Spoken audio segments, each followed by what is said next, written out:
What about coconut oil? That's the new one on the block, like Yeah. I mentioned. Okay, so so our problem with oil is that it's only a matter of time until it oxidizes, right? Now, when butter goes bad, you know it right away. You can smell it, you can taste it, and it's not good. When lard goes bad, you know it right away. But when oil goes bad, you don't know it, unless it's like really bad, right? So when there's olive oil in a bottle, at the top of the bottle is air. And you have no idea how long that bottle's been there. You have no idea how long it's been in the truck or on the shelf or in the manufacturing or distribution center. You have no idea. While it's sitting in the bottle, unless they've sucked the air out and put nitrogen in, which the more progressive companies do, the oil is slowly oxidizing. It's not all oxidized, because if it had, it would be rancid. But it's oxidized, and then when you heat it, when you put it in a wok, it takes about 10 minutes and it oxidizes completely. Coconut oil is the slowest of all the oils to oxidize. It takes a longer time for coconut oil to oxidize than it does for olive oil. But it's only a matter of time. So that's like saying, I mean, you know, well, I'm not going to smoke a pack of cigarettes a day. I'm just going to smoke 3 cigarettes a day. And I'm going to be okay, right? Or I'm not going to work in an asbestos factory. I'm going to work in the office next to the asbestos factory, and I'll only be exposed to a little bit of it, right? So from our point of view, even though coconut oil takes the longest amount of time to oxidize of all the oils, it still will oxidize. And what the heck do you need it for anyway? You don't. Cook with butter or lard and you're good to go. Doctor, we've talked about inflammation being a root cause of actually many different things. Where does that start from? What causes inflammation that in turn leads to many other conditions? Life causes inflammation. I mean, it does, right? The second law of thermodynamics is everything dissolves and decays. And that's a law of physics. It's the second law of thermodynamics. Mountains turn to dust, iron turns to rust. Everything decays all of the time. The same thing is happening in the human body. Interestingly enough, the human body has a police department, which is the immune system. It also has a fire department, which nobody talks about, which is the body's ability to put out the fires of inflammation, which are a normal part of life. So, for instance, you walk down the street and you breathe in carbon monoxide from an automobile exhaust. Carbon monoxide goes into the body and creates the formation of something in the body called a free radical.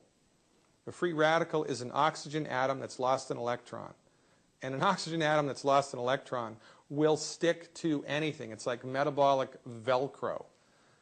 Now, when enough oxygen atoms stick to something, whatever it got stuck to becomes oxidized.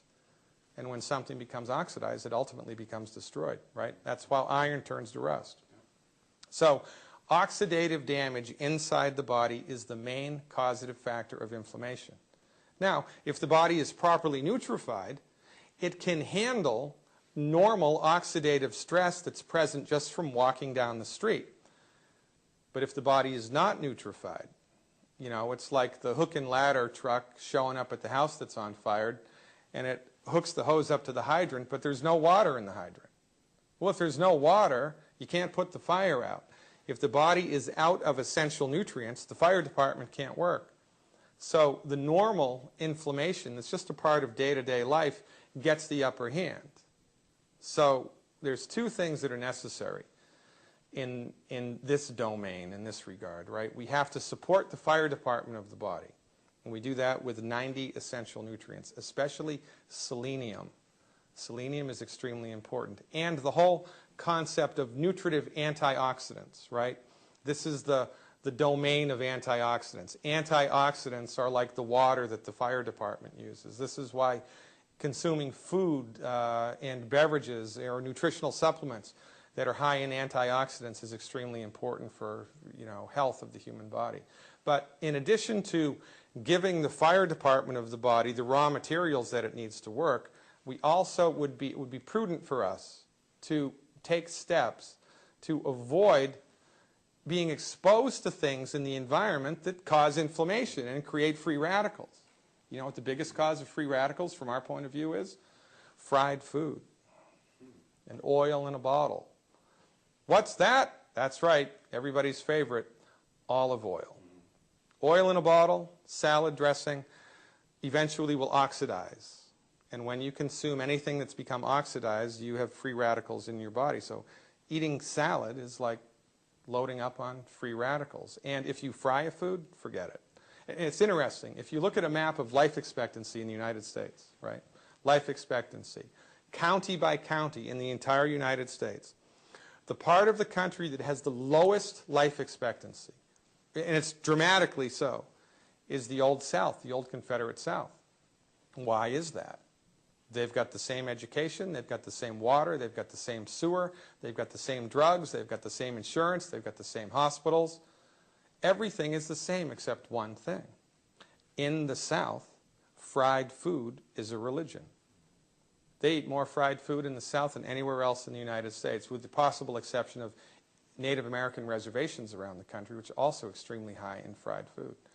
When you go overboard with fried food, you load your body up on free radicals. Your body does not have the raw materials to put those fires out, and so your body decays faster. This is why people that live in the Confederate South have the lowest life expectancies of anybody in the U.S., and nobody is talking about it except us. Ohio's up next. First, we have Leon, who's got a question about coconut oil. Hey, Leon, thanks for the call. You are live. Yes, I'm quite curious as to your thoughts in regards to coconut oil, because I've heard that, of course, it's a medium-chain fatty acid and doesn't react in the body like the polyunsaturated oils. Well, there's a difference there. You're right that it doesn't. Medium-chain fatty acids have a different reaction than the long chains do, but nonetheless, there's still an oxidative process that's going to happen, and it's only a matter of time until even coconut oil becomes oxidized. And this is our problem with oil generally. It's got nothing to do with hydrogenated or non-hydrogenated or long chain or short chain. It's the oxidative process that happens, right? Oxidative damage causes everything to die. I mean, that's the second law of thermodynamics. Everything decays, right? Everything decays, everything dies, everything enters into a state of dissolution. It's only a matter of time. Mountains turn to dust, iron turns to rust. Well, your body also decays, and one of the main players in the active degradation, natural degradation of tissue in the body is oxidative stress. Oxidative damage caused by an oxygen atom that's lost an electron, which is referred to technically as a free radical, right? So, you're right. Our whole thing here, man, is look, you know, you're not going to go outside in a pouring rain or in a snowstorm in your bathing suit. You're not going to do that because that stress is going to hurt you. Yeah, you need to avoid as much as possible the stress of life, and you need to guard yourself against the stress of life that's inevitable. A lot of life stress is inevitable, but if you can guard yourself against it, strengthen yourself against it, it's a much better proposition. So this is why we have a blanket across-the-board prohibition on oil, because of the oxidative damage which ultimately must happen to the oil. Now, you can make the argument, and rightly so, that coconut oil oxidizes the slowest of all the oils, and it does. But, you know, it still oxidizes. So